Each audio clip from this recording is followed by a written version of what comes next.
Hello students, हम संस्थात्मक व अध्यक्षात्मक शासन प्रणाली के बारे में पिछली क्लास में पढ़ रहे थे, जिसमें हमने संस्थात्मक शासन की विशेषताएं, कैरेक्टरिस्टिक्स ऑफ पार्लियामेंट्री गवर्नमेंट देखा था। आज हम देखेंगे संस्थात्मक शासन के गुण, मेरिट्स ऑफ पार्लियामेंट्री सिस्टम। संस्थात्मक शासन पद्धति के जो गुण है वो इस प्रकार है। व्यवस्थापिका और कार्यपालिका में सहयोग, coordination and cooperation between legislature and executive. मानव शरीर के समान ही शासन व्यवस्था भी एक प्रकार की एकता में होती है और अच्छे प्रशासन, गुड गवर्नेंस के लिए आवश्यक है कि प्रशासन, एडमिनिस्ट्रेशन के जो विभिन्न भाग हैं, डिफरेंट पार्ट्स हैं, उनमें कोऑर्डिनेशन का होना, उनमें सहयोग का होना। संस्थात्मक शासन व्यवस्था में इस प्रकार का सहयोग पाया जाता है और इस सहयोग के परिणाम स्वरूप कुशलता पूर्वक कार्य किया जा सकता है। इस शासन व्यवस्था में परस्पर सहयोग के द्वारा ठीक प्रकार से कानूनों का निर्माण किया जा सकता है और उन्हें ठीक प्रकार के कार्य रूप में परिणित, मतलब उसको एग्जीक्यूट भी किया जा सकता है और उसे जन कल्याणकारी, जिसमें पब्लिक वेलफेयर हो, ऐसा बनाया जा सकता है। फिर शासन व्यवस्था जनता के प्रति उत्तरदायी होती है। This governance is responsible towards the people. संस्थात्मक शासन में मंत्रीगण व्यवस्थापिका के सदस्य और इस रूप में जनता के प्रतिनिधि होते हैं, क्योंकि जनता ने उनको चुन के भेजा है, वो जनता के रिप्रेजेंटेटिव्स है, प्रतिनिधि हैं, तो वे व्यवस्थापिका के माध्यम से जनता के प्रति उत्तरदायी होते हैं। मंत्री लोगों को अपने पद पर बने रहने के लिए इस बात को ध्यान में रखना होता है, इस दृष्टिकोण को ध्यान में रखना होता है और उसके अनुसार कार्य करना होता है। इस प्रकार इस प्रशासन व्यवस्था का संचालन आवश्यक रूप से जनता के हित में होता है, क्योंकि जनता को ध्यान में रखकर जनता के प्रतिनिधि कार्य करते हैं। फिर आवश्यकता के अनुसार इसमें परिवर्तन भी हो सकता है। संस्थात्मक शासन में इस बात की गुंजाइश रहती है कि आवश्यकता अनुसार राज शक्ति का प्रयोग करने वाले व्यक्तियों में परिवर्तन किया जा सके। उदाहरण के लिए, प्रथम महायुद्ध के समय इंग्लैंड ने एक्विथ के स्थान पर लॉर्ड जॉर्ज और द्वितीय महायुद्ध के समय चैम्बरलेन के स्थान पर चर्चिल को अपना प्रधानमंत्री बनाया था। संसदीय शासन में आवश्यकता के समय सभी राजनीतिक दलों की मिली जुली सरकार का निर्माण भी किया जा सकता है, लेकिन अध्यक्षात्मक प्रेसिडेंशियल टाइप ऑफ गवर्नमेंट में आवश्यकता के अनुसार परिवर्तन करना संभव नहीं होता है।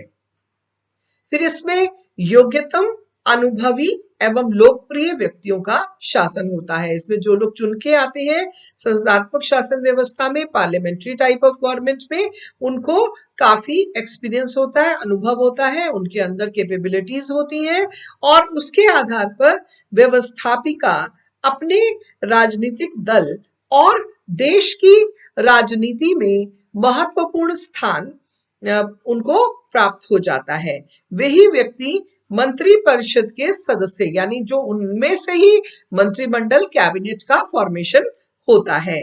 व्यवस्थापिका के योग्य और अनुभवी सदस्य होने के कारण इन्हें शासन कार्य के आधारभूत जो फंडामेंटल्स है उनका भी पूरा ज्ञान होता है और लोकप्रिय होने के कारण, क्योंकि वो पॉपुलर हैं, तो वे जनहित के कार्य करते हैं, जिससे पब्लिक वेलफेयर के काम करेंगे। और मंत्रियों के संबंध में दो बातें, योग्यता एवं लोकप्रियता, ये प्रेसिडेंशियल टाइप ऑफ गवर्नमेंट में कम होती है। फिर है इनको राजनीतिक शिक्षा, पॉलिटिकल एजुकेशन।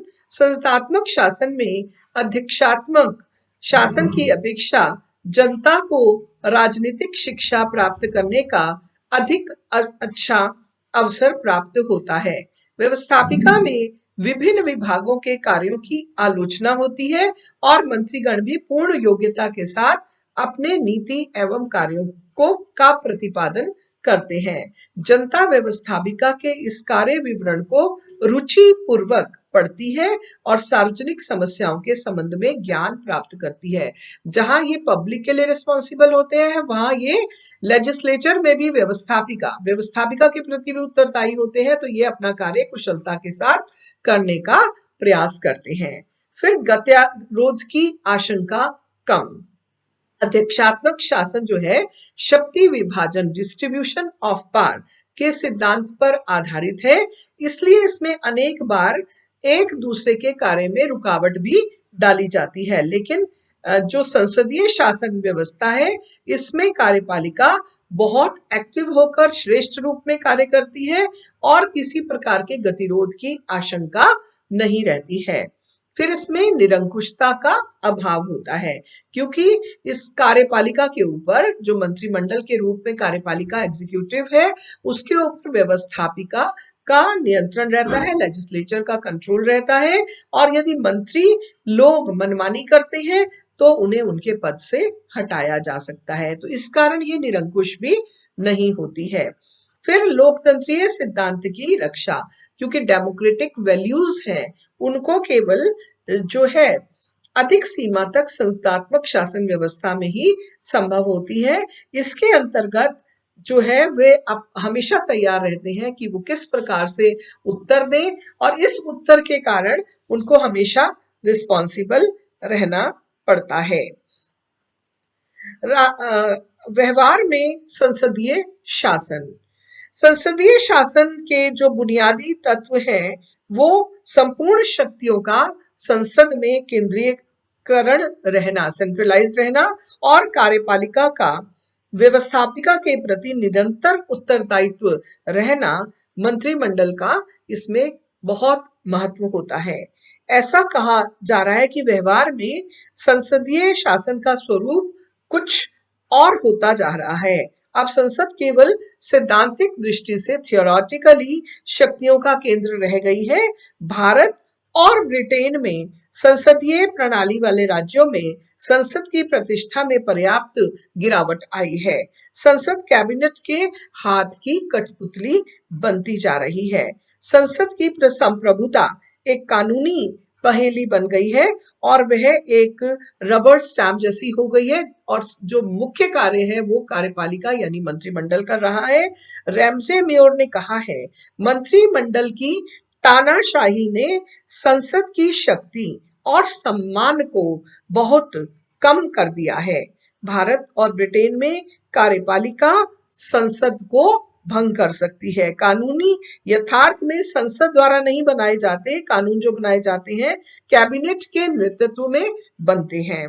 कैबिनेट दलीय बहुमत के आधार पर संसद में जैसा चाहे वैसा बजट पास कर सकती है, और जो वास्तविकता में कार्यपालिका संसद के प्रति निरंतर उत्तरदायी भी नहीं कही जा सकती। भारत में सभी इस तथ्य से परिचित है कि प्रधानमंत्री जो है अपने नियंत्रण में सब मंत्रिमंडल से कार्य कराता है, और कई बार इन शक्तियों का दुरुपयोग भी हुआ है। ब्रिटेन और भारत में संसद की संप्रभुता का स्थान आज मंत्रिमंडल की संप्रभुता ने ले लिया है। यह मंत्रिमंडल की संप्रभुता अंततः प्रधानमंत्री की संप्रभुता ही है। डॉक्टर लक्ष्मीकांत सिंघवी लिखते हैं कि सिद्धांततः मंत्रिमंडल संसद की एक समिति है। संसद सरकार की जननी है, किंतु वास्तव में संसद सरकार को नहीं चलाती, क्योंकि संसद में सदैव ही सरकारी पक्ष का बहुमत होता है, और यह सत्य है कि कानून बनाने का एवं कर और शुल्क लगाने की सर्वोपरि सत्ता संसद में निहित है। किंतु वास्तविकता यह है कि विविध अधिनियमों का गर्भाधान और जन्म मंत्रालयों में होता है। संसद में केवल मंत्र उच्चारण के साथ साथ इनका उपनयन संस्कार होता है। इस प्रकार संसदीय शासन प्रणाली में प्रधानमंत्री व्यवस्था में ये परिवर्तित हो रही है। व्यवहार में संसद की शक्तियों का प्रयोग प्रधानमंत्री और उसका मंत्रिमंडल ही करता है।